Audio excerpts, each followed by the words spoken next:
Hindi lang buhay kundi pati kabuhayan ang apektado ng Bagyong Christine sa Agoncillo, Batangas. Nagpapasaklolo na ang munisipyo dahil sa paubos nilang pondo para sa mga evacuee. Nakatutok live si Jonathan Andal. Jonathan.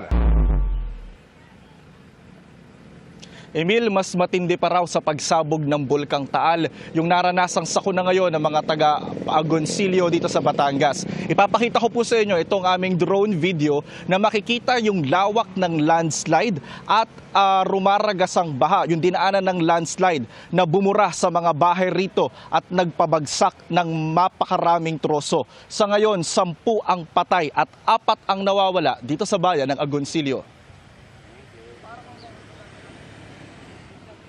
Sa bayan ng Agoncillo, Batangas, halos buong araw kong mag-abang sa baybayin ng lawa ng Taal ang mga miyembro ng pamilya Danyo.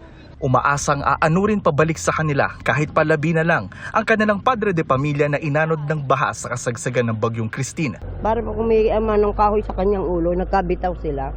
Basta mahal kasi lumutang para malaman na para mailagay na sa ayos. Bukod sa buhay, apektado rin ng bagyo ang kabuhayan sa Taal Lake. Nasira ang mga fish cage sa lawa at meron na ring fish kill. Medyo malansa yung amoy ng Taal Lake ngayon. Ang dami kasi mga naglutangan ng mga patay na isda tulad po nito. Mga patay na tilapia na nakawala doon sa mga cage na nasira dahil sa bagyo. Dagdag pang problema ng bayan ang naputol nilang National Road. Dati po, lupa ito, konkreto ito, papunta doon sa kabilang side. Pero ngayon, nagmistulang ilog na, napasok na po ng tubig.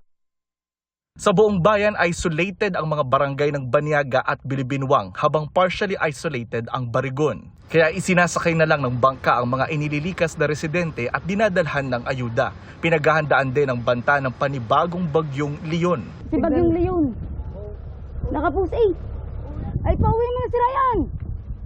Nakakasakit po. Dahil po naranasan na po namin. Yung bagyo pong si Christine, tatalian na ho mga bubong, mag-ano na ho, dahil maninigurado na po. Kanya-kanyang linis na ng putik sa mga bahay gamit ang pala. Sa mga kalsada naman, mga backhoe ang naghuhukay. Tignan nyo na lang itong bahay na to. Abot ko na yung yero. Nangalahati yung bahay dahil sa sobrang kapal ng putik na tumabon dito. Sangkaterbang troso ang bumagsak sa Agoncillo pero hindi ito resulta ng illegal logging ayon sa alkalde. Lalo't protected area raw ang mga bayan sa paligid ng Bulkang Taal. Talaga pong ito ay natural calamity. Hindi naman po natin maitanggi, meron hong nagkakaingin pa minsan-minsan doon sa itaas. Pero yun po'y tinataniman nila ng mga palay. Sa buong Batangas, umakyat na sa 64 ang napaulat na patay. 15 naman ang nawawala. Higit 3,000 residente naman ang nasa evacuation center sa Agoncillo. Nagpapasaklolo na ang munisipyo sa national government lalo't paubos na raw ang kanilang pondo. Kailangan po namin ng pondo. Siyempre yung basic, bigas, ulam, tubig.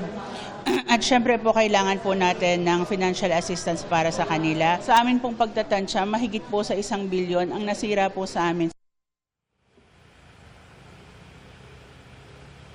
Emil, sabi ng mga taga-DPWH na nakausap ko rito, sa loob ng 2 linggo, kaya nilang magawa at ikonekta yung naputol na kalsada basta't wag lang daw uulan.